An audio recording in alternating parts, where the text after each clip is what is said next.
My name is Rachel Monroe. I'm in my late 30s, and for most of my life, I've been someone people describe as reasonable, the steady one, the one who listens more than she speaks, the one who doesn't overreact, doesn't push, doesn't make things uncomfortable. I've never been the loudest person in the room. I don't dominate conversations, and I don't announce my boundaries unless I'm asked, something that I've learned rarely happens when people assume you'll always be agreeable. In my family, especially, I was seen as the practical one, the responsible one, the person who would understand no matter what decision was made. And for a long time, I did. People often mistake calm for compliance. They think that if you don't protest, you must agree. If you don't argue, you must be fine. If you don't draw attention to yourself, then your needs must not be urgent. That misunderstanding shaped the role I quietly stepped into over the years. Useful, dependable, and largely invisible. This story isn't about a single explosive moment. It's not about shouting matches, dramatic revenge, or proving anyone wrong in public. It's about something much quieter and in some ways more unsettling. It's about how trust can erode in small, reasonable seeming steps, how boundaries can be crossed without malice, simply because no one expects resistance. $25,000 was taken from my savings without my consent, money I had worked for, planned around, set aside as security. It wasn't stolen in the way people imagine theft. There was no break-in, no panic, just a calm assumption that my money was available because I was family and because I wouldn't make a fuss. But this isn't just a story about money. It's about what money represents when you've spent years being the accommodating one. Safety, autonomy, the right to decide for yourself. It's about what happens when the people closest to you make choices on your behalf. Believing your silence means permission. What follows is not a tale of retaliation. There's no sudden transformation where I become ruthless or cold. Instead, there's a gradual internal shift, a moment where silence stops being endurance and starts becoming strategy, where observation replaces explanation, where clarity replaces hope. I'm telling this story honestly, without exaggeration, because I believe many people, especially within families, will recognize the patterns long before they recognize the damage. This isn't about assigning villains or demanding sympathy. It's about understanding how easily quiet people can be overstepped and how power doesn't always look like control. Sometimes it looks like patience. This is a story about psychological reversal, about reclaiming agency without raising your voice, about what happens when the person everyone underestimated finally stops explaining herself. As you listen, I invite you to pay attention not just to what happened to me, but to how familiar it feels. To the moments where you might think, I would have let that slide too.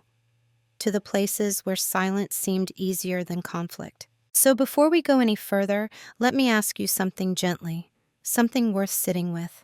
Have you ever realized that people were making decisions about your life simply because you stayed quiet long enough for them to believe they could? To my family, I was the easy one. That wasn't something anyone ever said out loud, but it lived in the way conversations flowed around me. Decisions were made quickly when I wasn't in the room. Plans were solidified before I was consulted. And if I did raise a question, it was usually met with a smile and some version of, "You're fine with it, right?" They weren't wrong, at least not at first. I had spent years being fine with things, not because I lacked opinions, but because I believed harmony mattered more than being heard. I believed that love was proven through flexibility, that being dependable was a form of contribution, and I was good at it. I remembered birthdays. I helped cover gaps. I noticed what others didn't want to deal with and quietly handled it. In family gatherings, I was the one refilling drinks while conversations happened over my shoulder, the one listening carefully while everyone else spoke freely. If someone needed help with paperwork, logistics, or planning, my name came up quickly. If someone needed emotional reassurance, I was trusted. If someone needed money advice or a safety net, I was considered practical enough to understand. I didn't feel resentful about this at the time. I felt useful, needed. And in families, usefulness is often mistaken for belonging. I had a stable job and lived well within my means.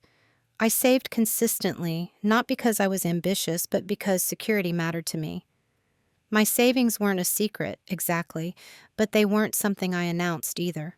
Still, over time, people noticed. I was labeled the responsible one, the one who didn't struggle, the one who would be okay even if things went sideways. That label came with a quiet assumption. If I was okay, then my resources were flexible. My time was flexible. My boundaries were flexible. I didn't correct that assumption. Part of me thought it would sound selfish. Another part believed that if I ever truly needed to say no, people would understand. After all, we were family. We loved each other. Surely no one would take advantage of that. But looking back, I can see how invisibility begins, not through neglect, but through praise. Being told you're so understanding enough times eventually turns into an expectation that you always will be. Being described as low maintenance slowly becomes permission to overlook you. And being calm long enough convinces people that nothing will disturb you. I absorb more than I realized. Small comments, casual jokes, little dismissals wrapped in affection. No single moment felt significant enough to challenge. Each one was easy to rationalize. They didn't mean it like that. It's not worth making a big deal. This is just how families are. So I stayed quiet. I smiled. I adapted. From the outside, it probably looked like confidence, like maturity, like emotional intelligence, but inside, something else was happening.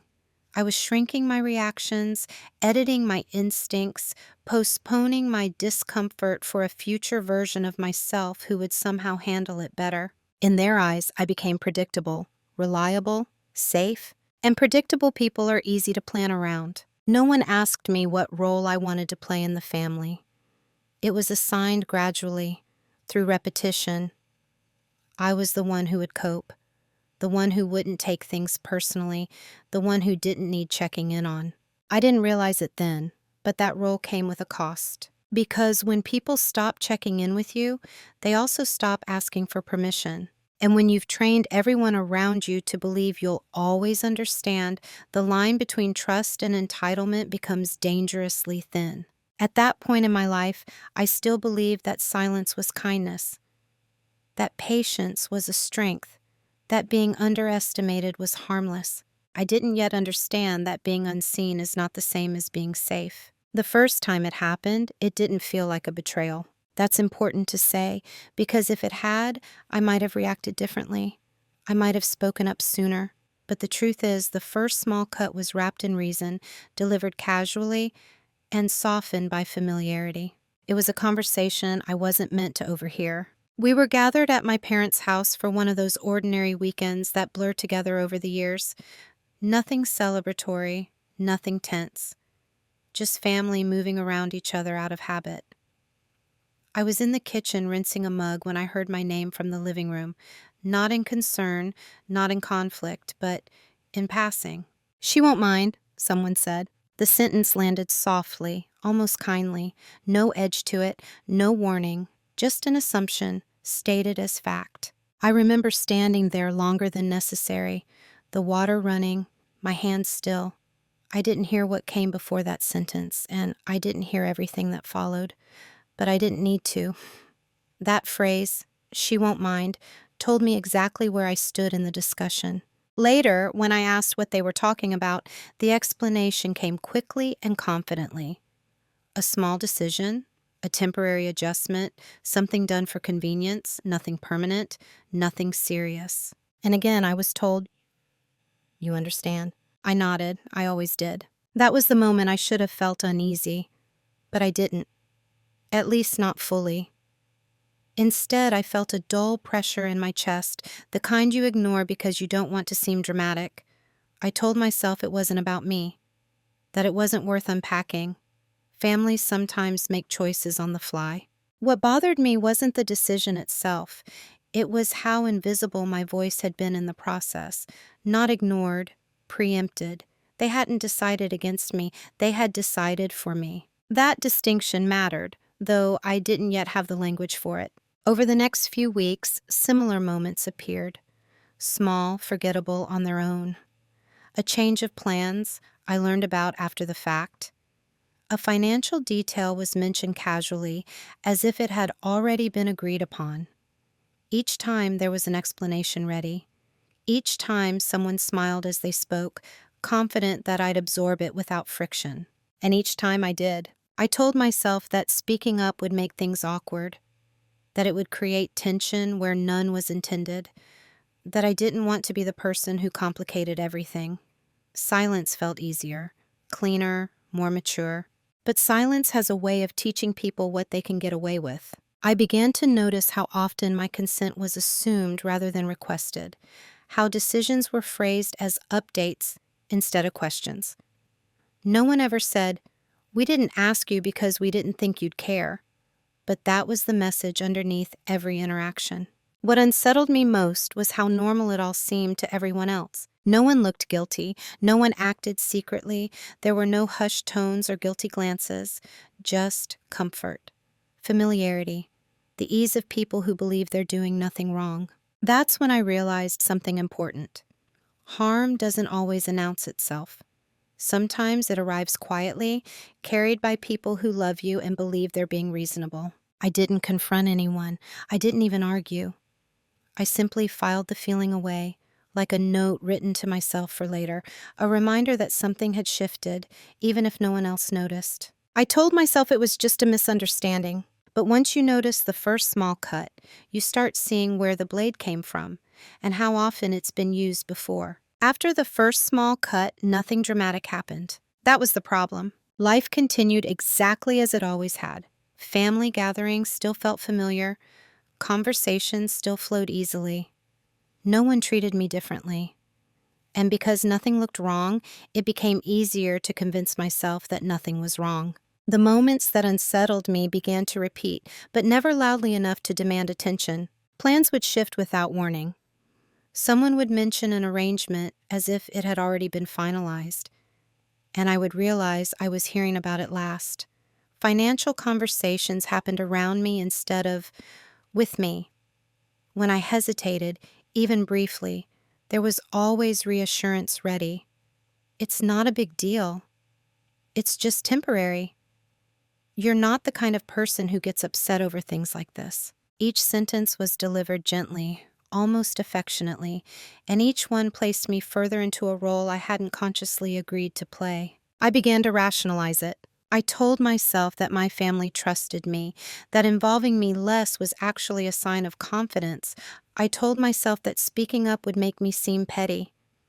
I didn't want to damage relationships over things that would eventually sort themselves out. Most of all, I told myself that this was normal. Those families blur boundaries. That money, time, and decisions become shared by default. That being close means being flexible. And if I felt uneasy, that was my own sensitivity to manage. So I managed it internally. I edited my reactions before they reached my face. I smoothed over questions before they became objections. I smiled through updates that should have been conversations. The discomfort didn't disappear, but it did become familiar. And familiarity can be mistaken for acceptance. Over time, I noticed something subtle but significant. People stopped checking my expressions. They stopped pausing after explaining things to see how I felt. The assumption of my agreement had become automatic. I was no longer being included. I was being accounted for. That distinction matters. Inclusion invites participation. Being accounted for reduces you to a variable already solved. The more I stayed quiet, the more efficient everything became. For everyone but me. I started hearing phrases like, "Rachel's fine with it," said in my absence. Decisions carried my name as justification, even when I hadn't been consulted. And when I gently questioned something, the response wasn't hostility, it was surprise. As if I had deviated from a script they didn't realize I'd been given. I remember one moment clearly. Someone paused mid-sentence and said, almost laughing, "You're not seriously upset about this, are you?" It wasn't a challenge, it was confusion. as though the idea itself didn't make sense. I shook my head and said no. That was the moment I felt something settle, heavy but quiet, a realization I couldn't unsee. My emotional range had been defined for me. Discomfort from me was considered unlikely, maybe even inappropriate. I had become emotionally predictable, and emotional predictability makes people careless. I wasn't angry yet. I was tired. Tired of translating my boundaries into something more palatable. Tired of telling myself that silence was maturity when it was really avoidance. Tired of being the person who didn't mind when no one had bothered to ask. But still I stayed quiet. Not because I was weak, but because I was still hoping that things would correct themselves, that someone would notice the imbalance, that I wouldn't have to be the one to disrupt the peace. That hope kept me compliant far longer than it should have. Because when disrespect is normalized, it stops feeling like something being done to you and starts feeling like something you're responsible for tolerating. And that's a dangerous shift. I didn't realize it then, but by rationalizing their behavior, I was slowly erasing my own authority over my life, not in one moment, but in dozens of small ones. Each time I chose comfort over clarity, I taught everyone around me what they could expect from me. I was still trusted, still liked, still needed, but I was no longer fully seen. And once people stop seeing you clearly, they stop seeing your limits at all. The role wasn't given to me in a single moment. It formed slowly, the way habits do, through repetition, through expectation, through what goes unchallenged. By the time I became aware of it, I had already been playing it for years. I was the reliable one, not the favorite, not the most outspoken, not the one people worried about. I was the one who would handle it, whatever it happened to be. Logistics, emotional labor, loose ends. I was the person others leaned on without thinking about the weight they were placing on me. In my family, roles were unspoken but clearly defined. Some people needed protecting, some needed accommodating, some were allowed to be difficult because that's just how they are. I was the one expected to adapt. That expectation came disguised as respect. You're strong, they'd say. You're independent. You don't need help like the others. Each compliment quietly removed another reason to consider my limits. I noticed how often responsibility found its way to me. If something required organization, my name came up. If a decision needed justification, my presumed approval was cited. If resources were needed, time, attention, patience, I was assumed to have them. And if something went wrong, I was expected to understand. Understanding became my currency, the thing I traded for peace. I told myself that being dependable was a virtue, that stepping up was simply what adults did, that family meant showing up even when it was inconvenient. But over time, I realized something uncomfortable. My reliability had made me predictable, and my predictability had made me expendable. No one worried about losing me. Not really, because they believed I would always be there, always adapt, always smooth things over. My presence was treated as a constant, not a choice. I wasn't consulted about that role. I grew into it because it was easier than resisting it. And resisting it would have required me to do something I wasn't used to doing, disappoint people. I avoided disappointment like conflict. I believed it fractured relationships. I believed that if I stayed reasonable, stayed calm, stayed flexible, things would stay intact. What I didn't understand was that avoiding disappointment doesn't preserve closeness. It redistributes power. Slowly, subtly, the balance shifted. I noticed how rarely anyone asked what I wanted. Not out of cruelty, but out of assumption. I had become the background structure of the family, like a wall no one noticed until it cracked. When conversations turned serious, I was often informed, not invited. When money was discussed, it was framed as logistics, not consent. When boundaries should have been negotiated, they were treated as already established. And the boundaries they imagined for me were wide, almost non-existent. I remember thinking, if I say no now, it will seem abrupt. If I question this, it will look selfish. If I assert myself, it will change how they see me. That fear kept me compliant. But there was another realization forming beneath it, quiet, insistent, impossible to ignore forever. I wasn't being respected for my calm. I was being relied on for my silence. There's a difference between being trusted and being used. I had crossed that line without noticing when it happened. The role I was assigned wasn't malicious. It was convenient. And convenience rarely asks for permission. Once I saw that, I couldn't unsee it. Every interaction carried new weight. Every assumption stood out. Every "you'll be fine with it" echoed louder than before. Still, I didn't confront anyone. Because awareness doesn't always lead to action right away. Sometimes it just creates distance.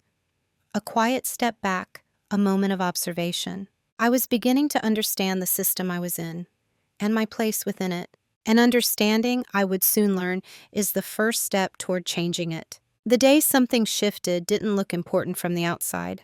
There was no argument, no raised voices, no dramatic discovery. If anyone had been watching closely, they would have seen an ordinary afternoon unfold exactly the way it always did. But inside me, something finally stopped settling. I was sitting alone at my kitchen table, going through my accounts the way I did once a month.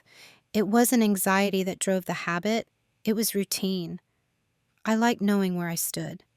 Numbers to me were grounding. They told the truth without interpretation.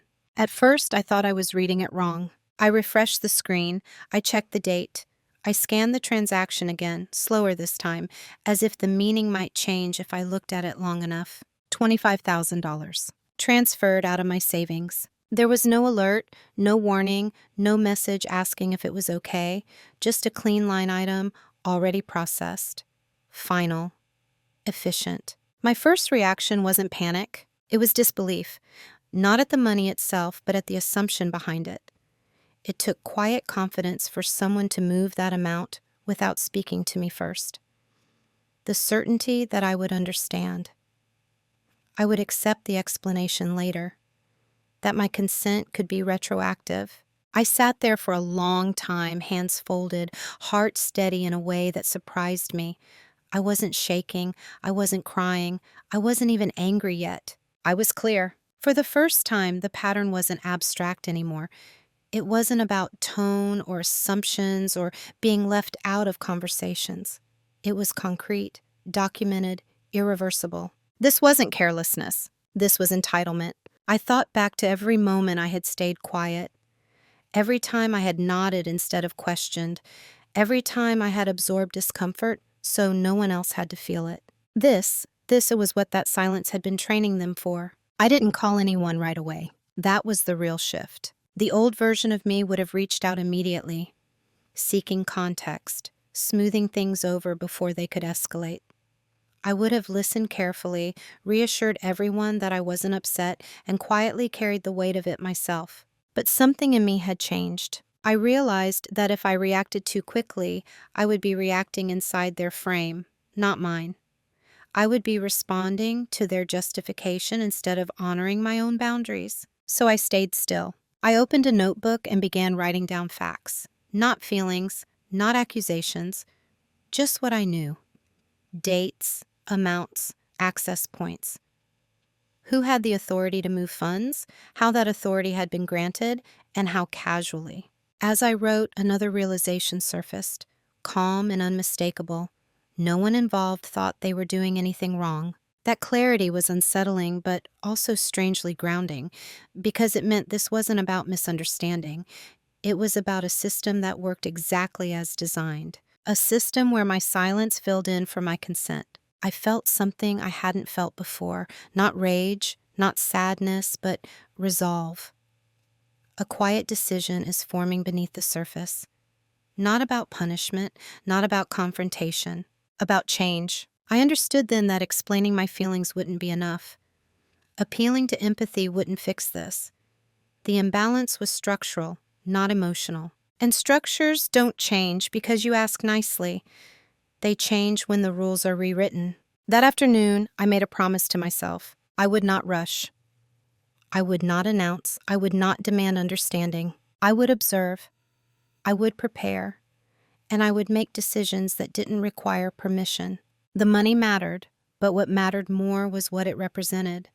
control over my own life, the right to decide how much access others had to me, financially, emotionally, psychologically. By the time the sun went down, nothing had happened outwardly. But internally, the version of me who absorbed everything quietly had stepped aside. In her place was someone calmer, clearer, no longer waiting to be considered.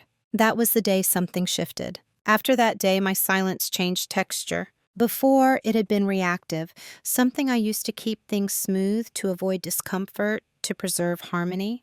Now it was intentional, measured, chosen. I didn't withdraw from my family. I didn't act cold or distant. On the surface, nothing looked different. I still showed up. I still listened. I still responded when spoken to. That familiarity worked in my favor. Because when people believe nothing has changed, they stop paying attention. I began to listen more carefully than ever. Not to what people said, but to how they said it. Who assumed what? Who spoke with confidence about decisions they didn't technically have the right to make? Who felt entitled to explain after acting instead of asking before? I noticed patterns I had been too involved to see before. Money was always framed as temporary. Access was always justified by urgency, and my supposed flexibility was treated as a resource, not a gift. What surprised me most was how comfortable everyone seemed. There was no sense of risk, no hesitation. They moved as if my cooperation were guaranteed. And in a way, it had been. I didn't correct them, not yet. Instead, I started gathering information, quietly, methodically. I reviewed old messages, bank authorizations, and account access histories. I didn't do this out of paranoia, but out of respect for reality. If I were going to make decisions, they would be informed ones. I also paid attention to myself. I noticed how much energy I had been spending managing other people's comfort, how often I preempted reactions that were never my responsibility to prevent, how deeply I had internalized the belief that my needs were disruptive. Letting go of that belief was uncomfortable at first. Silence without self-erasure felt unfamiliar, but it also felt honest. I realized that speaking up too soon would only reset the cycle. They would apologize, explain, promise it wouldn't happen again, and then expect everything to return to normal. The structure would remain intact. I wasn't interested in temporary reassurance anymore. So I let them believe I was still the same, and they did. Conversations continued, plans were made. I was still referred to as easygoing, still described as not the type to overreact. Each assumption confirmed what I already knew. They didn't see me as a variable. That invisibility, once painful, had become useful. I began documenting, not as a threat, but as insurance. I learned how access had been granted, what could be changed, and what required formal action. I educated myself quietly, without announcing concern. There was no adrenaline in it, no sense of revenge, just clarity. I understood now that power doesn't always announce itself. Sometimes it waits, observes, gathers context. And silence, when chosen, can be a form of leverage. I stopped explaining myself internally. I stopped rehearsing conversations that would never happen. I accepted that some people only understand boundaries when they encounter them, not when they're described. That acceptance brought an unexpected sense of peace. I wasn't plotting, I wasn't angry, I was simply no longer available for assumption. And that shift changed everything, even if no one else could see it yet. Because the moment you stop reacting on cue, you step out of the role assigned to you. And when you do that quietly, people don't realize they're losing control until it's already gone. What they never noticed was how much time I suddenly had. Not because my life had slowed down, but because I had stopped spending energy managing expectations that were never mine to carry. The mental space that opened up was subtle, but it was powerful, and I used it carefully. Outwardly, I was still the same Rachel, same tone, same presence, same reliability. I didn't correct assumptions or challenge narratives. I let people talk. I let them explain.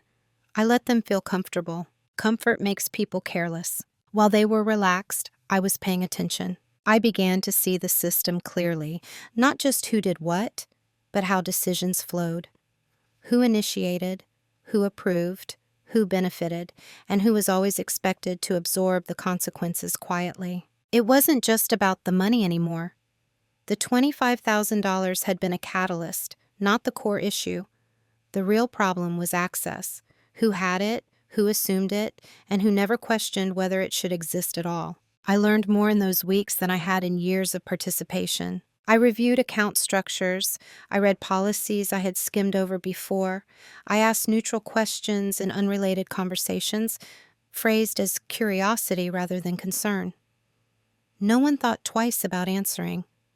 Why would they? I wasn't challenging anything. I was just listening. I also started documenting patterns, not in an accusatory way, but in a factual one. Dates, conversations, assumptions made on my behalf. I didn't attach emotion to these notes. Emotion clouds judgment. I treated it like research. And in that process, something else became clear. They didn't think they were exploiting me. They thought they were including me. In their minds, my resources were shared because we were close. My silence was agreement because it always had been. The system had grown around my passivity so gradually that it felt natural to them. That realization didn't make me angrier, it made me more precise. Because you don't dismantle something by attacking intentions, you dismantle it by changing access. I also paid attention to how they spoke about me when they thought I wasn't listening. The language was consistent. She's fine. She doesn't need much. She's not like the others. I had been flattened into a concept, useful, uncomplicated, endlessly accommodating. They never noticed when I stopped reinforcing that image. I didn't volunteer as much. I didn't fill every silence. I let small inconveniences remain unresolved unless someone explicitly asks for help. And when they did ask, I responded, but on my terms. The shift was subtle enough to go unnoticed, but it mattered. At the same time, I was educating myself, quietly, thoroughly. I learned what could be changed without announcement and what required formal steps. I learned where authority actually lived versus where it was merely assumed. Knowledge has a grounding effect. It removes fantasy. It replaces fear with options. I wasn't preparing for confrontation. I was preparing for independence. There were moments when I felt the old reflex rise up, the urge to explain myself preemptively, to soften what I was doing so no one would feel unsettled. Each time, I paused. I reminded myself, clarity does not require permission. Boundaries do not need to be rehearsed aloud to be real. What they never noticed was that my silence was no longer an invitation. It was a closed door. I had stopped being emotionally accessible in the ways that made assumptions easy. I still cared, but I no longer overextended. And without that excess, the system they relied on began to thin. Not collapse, not yet, just weaken. They didn't notice because they weren't looking for change. They believed the pattern was stable, that I was stable, that everything would continue as it always had. People rarely notice preparation, they notice a reaction. And by the time the reaction is visible, preparation has already done its work. I wasn't becoming someone else, I was becoming exact. And the more exact I became, the less room there was for anyone else to define me. The reveal didn't come with a rush of adrenaline. There was no moment where everything suddenly made sense, no dramatic realization that snapped the world into focus. Instead, it arrived slowly through confirmation, through paperwork, through facts lining up so cleanly that there was no longer any room for interpretation. I remember the exact evening it settled in. I was alone, sitting on the floor of my living room, documents spread out in careful rows, not scattered, not frantic, ordered, intentional. I had been reviewing access histories, authorizations, and account structures for weeks by then, cross-checking what I thought was true with what actually was. And that's when I saw it. The access to my savings, the ability to move that money, had never been temporary. It hadn't been an emergency workaround. It had been quietly permanent, put in place years earlier, justified at the time as just in case, and then never revisited. I had agreed to it once in a very different context, under very different assumptions. What I had not agreed to was this: unilateral decisions, retroactive explanations. My autonomy is being treated as optional. The private reveal wasn't about discovering a villain, it was about discovering the gap between what I believed I had consented to and what had actually been happening. That gap was wide, and no one had crossed it accidentally. The system had been operating smoothly because it relied on something specific: my predictability, my discomfort with confrontation.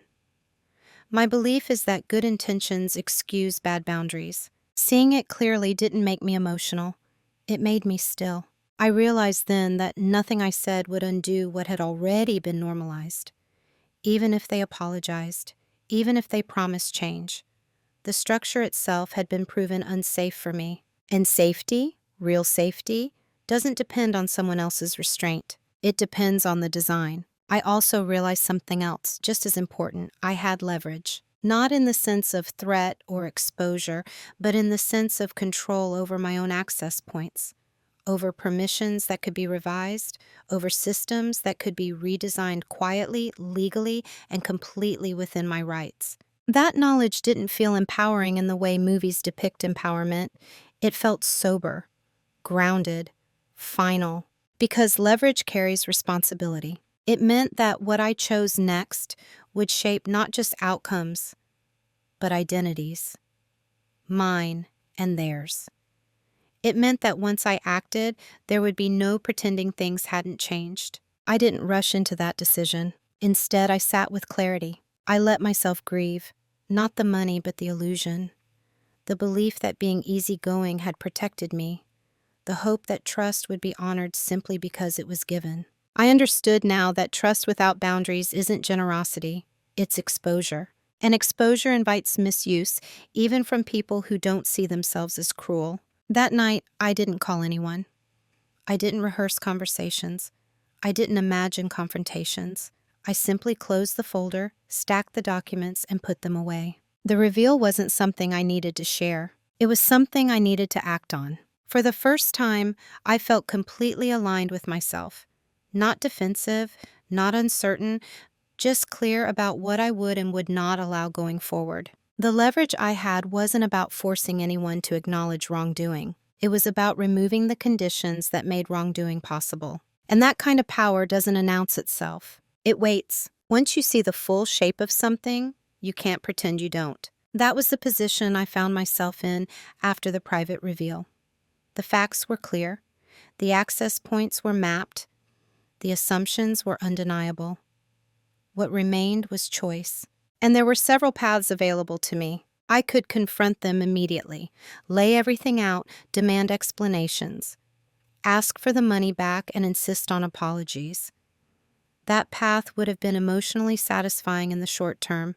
It would have allowed everyone to perform remorse, to reassure me that it would never happen again. But it would have left the structure intact. I could also stay silent and change nothing, absorb the loss, accept the reality that this was simply the price of peace. That path was familiar, comfortable in its own way. It required no disruption, only continued self-erasure. That option, I knew, was no longer available to me. There was a third option, less visible, less dramatic, but far more consequential. I could remove access, not as punishment, not as retaliation, but as a boundary. It was so clear it didn't require explanation, a shift so structural it would redefine what was possible going forward. That option came with a cost. It meant accepting that some people would feel blindsided, that they would experience loss without understanding why, that they might frame the change as betrayal rather than consequence, and I would have to let them. I sat with that reality longer than I expected, because choosing that path meant giving up something I had relied on for years, the comfort of being seen as reasonable. I would no longer be the easy one. I would be the one who changed the rules. The final decision didn't come in a rush. It arrived quietly, one evening as I watched the city lights outside my window. I realized I wasn't afraid of their reaction anymore. I was afraid of repeating myself, repeating the cycle, repeating the silence, repeating the mistake of prioritizing others' comfort over my own safety. That fear was clearer and heavier than any fear of conflict. So I decided, I would act without announcement. I would not ask permission to reclaim what was mine. I would not seek understanding before securing my boundaries. I would not soften the impact to preserve an image that had never protected me. The decision was irreversible because it wasn't about behavior, it was about access. Once access is removed, everything else must reorganize around that absence. I didn't feel triumphant, I felt resolved. This wasn't a move designed to teach anyone a lesson. It was designed to protect me from ever being placed in this position again. I understood that the consequences would ripple outward. Those questions would arise. Those narratives would shift. But for the first time, those narratives would not be centered on my compliance. They would have to adapt to my absence. And that, I realized, was the only decision that truly honored what I had learned. I didn't tell anyone what I was about to do, not because I wanted secrecy for its own sake, but because explanation invites negotiation.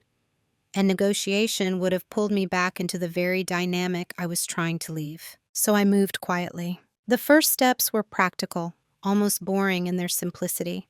I scheduled meetings, I reviewed documents, I asked precise questions and took careful notes.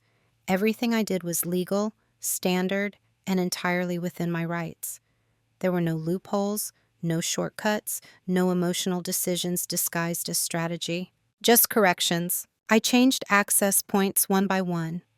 Not dramatically, not all at once. Each change was deliberate, designed to close a door that had been left open for far too long. I updated permissions, I revised authorizations, I separated accounts that should never have been linked in the first place. Each step reduced vulnerability. And with each reduction, I felt steadier. Not empowered in a loud way, but settled. Like furniture being returned to its rightful place after years of imbalance. What struck me was how little resistance there was, because no one knew yet. Silence in this phase wasn't avoidance, it was alignment. My actions matched my understanding. There was no gap between intention and behavior. I also made decisions beyond the financial. I stopped volunteering information. I redirected conversations that edged toward assumption. When asked for help, I responded thoughtfully instead of automatically. No explanations, no apologies. I wasn't punishing anyone. I was recalibrating my availability. There were moments when I paused, aware of how unfamiliar this felt. The old reflex to announce, to reassure, to soften still surfaced occasionally, but I didn't indulge it. I reminded myself, boundaries don't require audience participation. As I moved through these steps, I noticed something unexpected. I slept better. The background tension I had carried for years, the constant readiness to adapt, began to fade. I wasn't bracing for updates or explanations anymore. I had reclaimed a sense of authorship over my own life. That sense of authorship changed how I moved through the world. I became less reactive, more intentional. Not colder, just clearer. I no longer preempted outcomes. I let people experience the results of their own assumptions. Because for the first time, those assumptions had nowhere to land. By the time everything was finalized, weeks had passed. Life had continued as usual on the surface. Conversations happened, plans were discussed, no alarms were raised. And that was the point. Change doesn't always announce itself. Sometimes it simply arrives, fully formed, and waits to be noticed. I wasn't hiding what I had done. I was done explaining myself in advance. The silence wasn't empty anymore. It was complete. The consequences didn't arrive with confrontation. They arrived in confusion. At first, it showed up as small disruptions, conversations that stalled halfway through, plans that felt less certain, pauses where confidence used to be. I could sense it before anyone said anything directly. The rhythm had changed, and people didn't yet know why. Someone mentioned a delay. Someone else shrugged and said they'd sort it out later. There were glances exchanged, brief, uncertain, quickly dismissed. No one came to me right away. That was telling.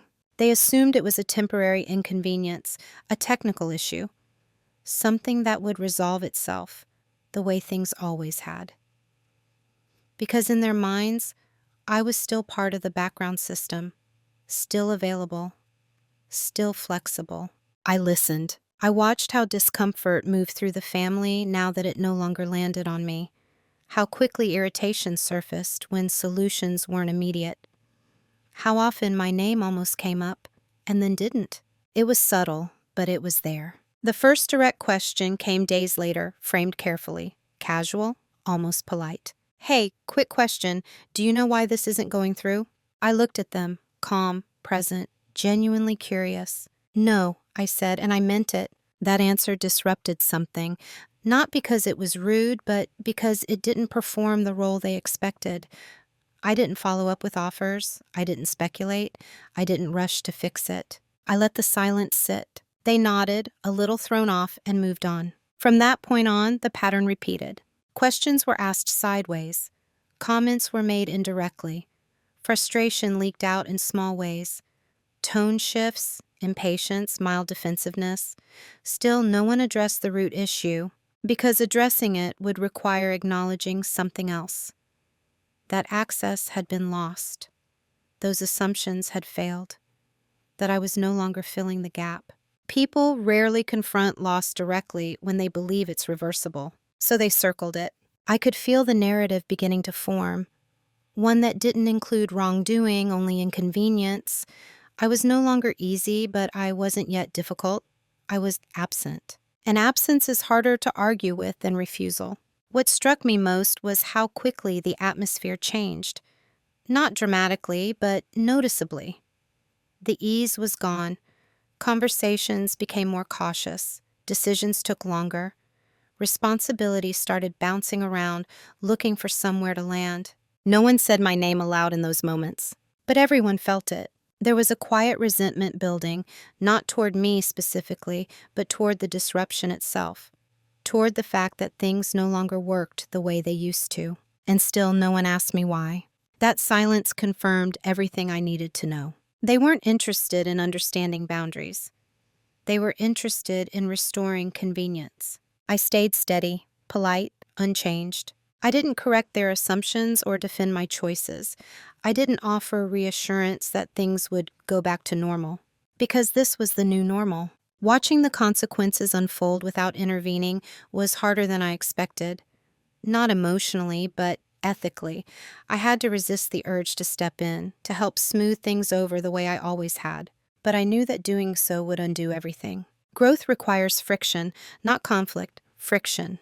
And for the first time, the friction wasn't mine to absorb. As the days passed, the confusion sharpened into something else, concern. Because when systems fail quietly, people eventually realize they've lost control.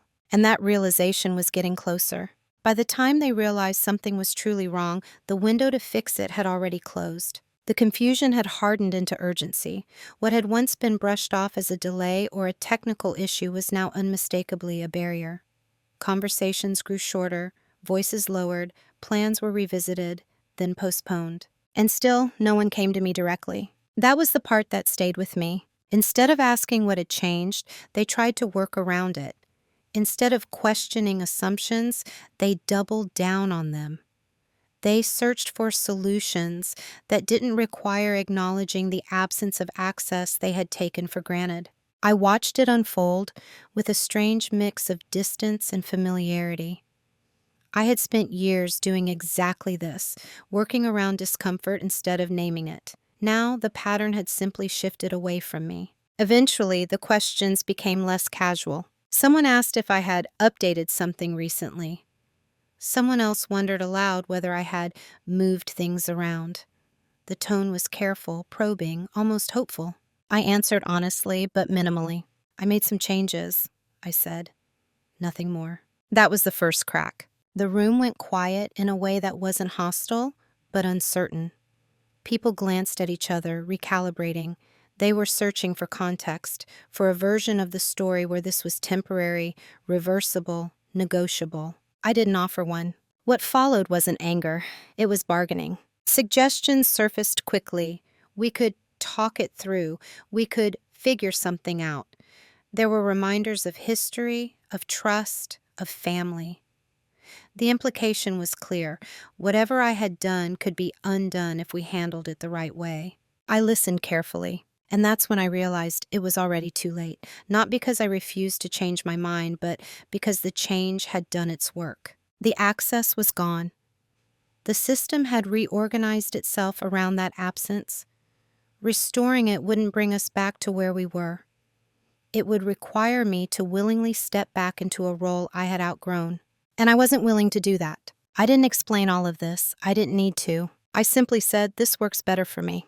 That sentence landed heavier than anything I could have argued, because it didn't invite debate, it didn't accuse, it didn't justify, it stated reality. There was a pause after that, longer than the others. People struggle most when they realize they can't appeal to your emotions anymore, when guilt doesn't land, when familiarity doesn't soften the boundary. I could see the shift in their expressions the moment they understood that this wasn't a misunderstanding. It was a decision. Regret surfaced then, not necessarily for what had been done, but for how it had been handled, for the assumption that I would always be available, that I would always adapt. Someone said quietly, "We didn't think it would matter this much." And that was the truth. It hadn't mattered until it did. I didn't respond to that statement. There was nothing to add. My silence wasn't punishment. It was an acknowledgement. They were coming to terms with a loss they hadn't known they were risking. I felt no satisfaction in that moment, no sense of victory, just a steady awareness that the balance had shifted permanently. Some things can be repaired with conversation.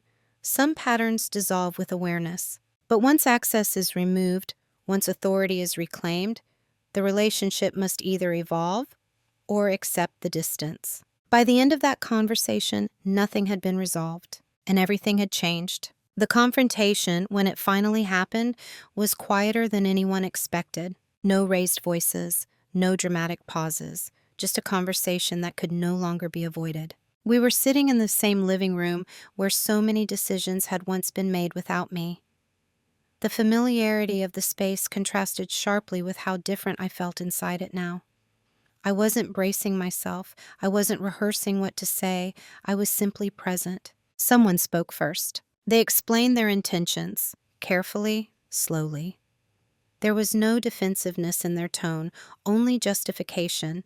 They talked about urgency, about family responsibility, about how they assumed I would understand because I always had. I listened without interrupting. When they finished, there was an expectant silence, the kind that waits for reassurance, for softening, for the familiar signal that everything would be okay. I didn't give it.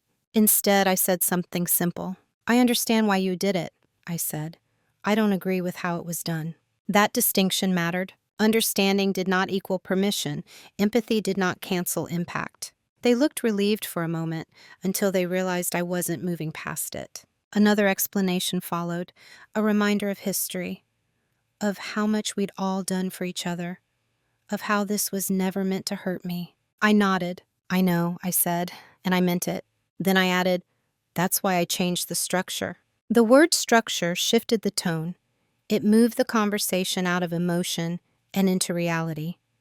They weren't being accused of being bad people. They were being told the system no longer worked. Someone asked if I would consider changing it back. I didn't hesitate. "No," I said. There was no anger in my voice, no defensiveness, just clarity. They asked why. And this time I answered, not to persuade them, but to define myself. "Because my consent should never be assumed," I said, "and because I don't want to live in a position where explaining myself is the only protection I have." That was the closest I came to confrontation. No one argued after that. They couldn't, not because they agreed, but because there was nothing to push against.